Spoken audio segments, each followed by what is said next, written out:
इश्तियाक भाई अनाया की रुखसती फौरन मांग रही।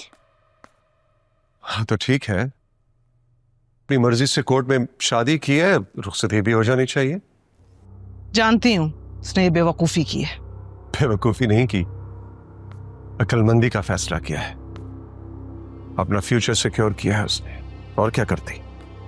क्यों? उसका फ्यूचर इस घर में सिक्योर नहीं था क्या? एक न एक दिन तो उसने शादी करनी थी, सो कर ली। बेटियों को हमेशा के लिए घर में बिठा के तो नहीं रखा जा सकता ना। लड़कियां तो होती हैं पराया धन, उनको तो रख नहीं सकते, उनको तो अपने घर जाना होता है।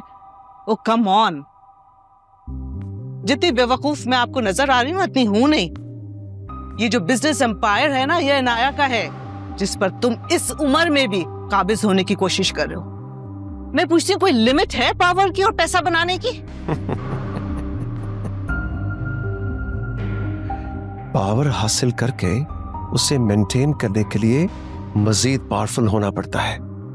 राहिला बेगम, अगर अभी तक तुम्हें यह बात समझ में नहीं आई तो I feel sorry for you.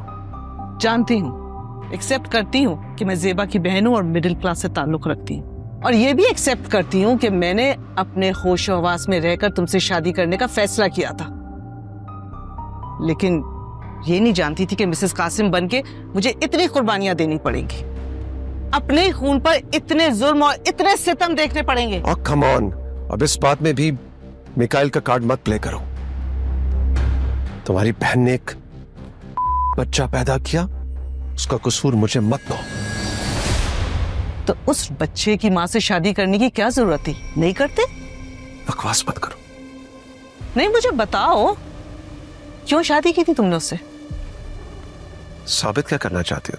यही कि तुमने जेबा से शादी क्यों की थी। इसलिए कि उसका हस्बैंड मेरी कंपनी में एक लॉयल एम्प्लॉय था, मैनेजर था। उसकी कार का एक्सीडेंट हुआ, उसकी डेथ हो गई। जेबा वाज डेवास्टेटेड। तो ये कार एक्सीडेंट कैसे हुआ था?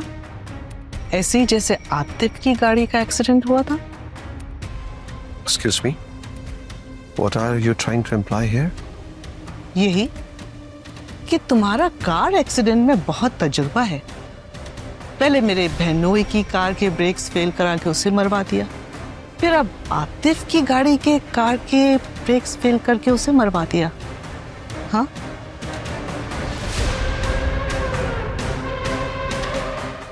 देखिए ड्रामा सीरियल बहरूपिया की लास्ट एपिसोड कल रात 8 बजे सिर्फ ड्रीम एंटरटेनमेंट पर।